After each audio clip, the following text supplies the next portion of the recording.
नमस्ते मित्रों, Brudex basic maths for arts students में आपका स्वागत है।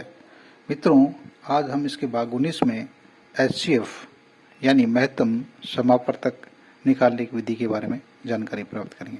मित्रों, इससे पहले वाले भाग 18 में हम एलसीएम निकालने की 3 विधियों के बारे में जानकारी प्राप्त कर चुके हैं।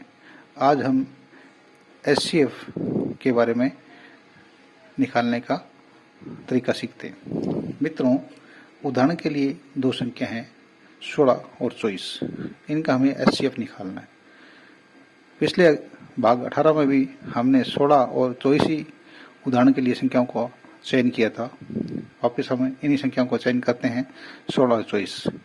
पहली विधि है गुणनखंड विधि, दूसरी विधि है भागफल विधि, तीसरी है गुणज के आधार पर। तो मित्रों, हम पहली विधि को अवलोकन करते हैं, गुणनखंड विधि। इसमें हम दी गई संख्या 16 और 24 को अलग अलग फैक्टराइज करेंगे। हम 16 को मिनिमम संख्या से हम इसको भाग देंगे, वो मिनिमम संख्या 2 है, हमें 8 प्राप्त हुआ। फिर हम 8 को फिर मिनिमम संख्या छोटी से छोटी संख्या से भाग देंगे, तो वो संख्या 2 है, 2 को 8 से भाग दिया तो 4 प्राप्त हुआ। फिर 4 को सबसे छोटी संख्या से भाग देंगे, वह 2 है, तो हमें वापस 2 प्राप्त हुआ। 2 में हम 2 को भाग देंगे तो हमें 1 प्राप्त हुआ। तो इस प्रकार मित्रों हमें संख्या प्राप्त हुई है 2 2 2 2। और इसी प्रकार 24 को हम फैक्टराइज करेंगे तो 24 में सबसे छोटी मिनिमम संख्या से भाग जाने वाली संख्या 2 है, तो हमें 12 प्राप्त होंगे। 12 को हम वापस से सबसे छोटी संख्या से भाग देंगे तो हमें 6 प्राप्त होगा। 6 को हम फिर वापस सबसे छोटी संख्या से भाग देंगे तो हमें 3 प्राप्त होगा। तो मित्रों, 3 को हम वापस सबसे छोटी संख्या से भाग देंगे तो हमें 1 प्राप्त होगा। तो हमें जो संख्या प्राप्त हुई है वो यहाँ पर 2 2 2 और 3 है। इन सभी को हम गुणज करेंगे। अब मित्रों, दोनों संख्या के फैक्टराइज में हम देखेंगे कि हमें मैक्सिमम कॉमन संख्या कौन सी प्राप्त हुई है। यहाँ हमें 2 4 बार प्राप्त हुआ है और इधर हमें 2 3 बार प्राप्त हुआ है। तो मैक्सिमम कॉमन संख्या इधर 3 इधर 4, तो हमें देखिए कॉमन छांटना है। तो इधर 3 है, उधर से भी हम 3 2 बार लेंगे, 2 को 3 बार लेंगे, यहाँ से भी हम 2 को 3 बार लेंगे। तो 2 इंटू 2 यानी 2 4 4 दूनी 8 प्राप्त हुआ। तो 16 और 24 का पहली विधि यानी गुणनखंड विधि से एचसीएफ हमें प्राप्त हुआ है 8। दूसरी विधि है भागफल विधि। भागफल विधि में हम दोनों संख्याओं को अलग अलग भाग देंगे। जो बड़ी संख्या है 24 से, उसमें छोटी संख्या 16 से हम भाग देंगे।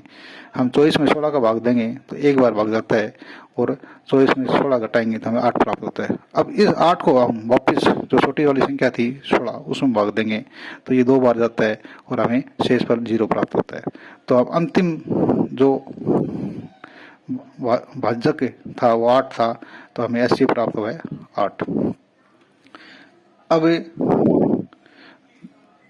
दूसरा उदाहरण देखिए हम 12 और 16 का। तो यहाँ बड़ी संख्या 16 है, छोटी संख्या 12 है, तो हम 16 में 12 का भाग देंगे वो 1 बार जाएगा। हम फिर 16 से 12 को घटाएंगे तो 4 प्राप्त होगा। अब इस 4 को हम वापस 12 में भाग देंगे तो 3 बार भाग जाएगा, शेष वाला 0 बचेगा। तो मित्रों, यहाँ वापस से भाजक है वो 4 है, तो हमारा एचसीएफ 16 और 12 का क्या आया, 4 आया। तो हमने देखा कि 16 और 24 का एचसीएफ 8 आया और यहाँ 12 और 16 का एचसीएफ 4 आया। तीसरी विधि है गुणनखंड के आधार पर। मित्रों, दी गई संख्या 16 और 24 को हम उन संख्याओं से देखेंगे, उन संख्याओं में हम भाग देंगे जो कि इसको पूर्णतः जाती है। जैसे 16 में 1 का भाग जा सकता है, 2 का भाग जाता है, 4 का भी जाता है, 8 का भी जाता है और 16 का भी जाता है। इधर हम देखेंगे कि 24 में 1 का भाग जाता है, 2 का जाता है, 3 का जाता है, 4 का जाता है और 6 का जाता है, 8 का जाता है और 12 का जाता है और 24 का अपने आप में 24 का जाता है।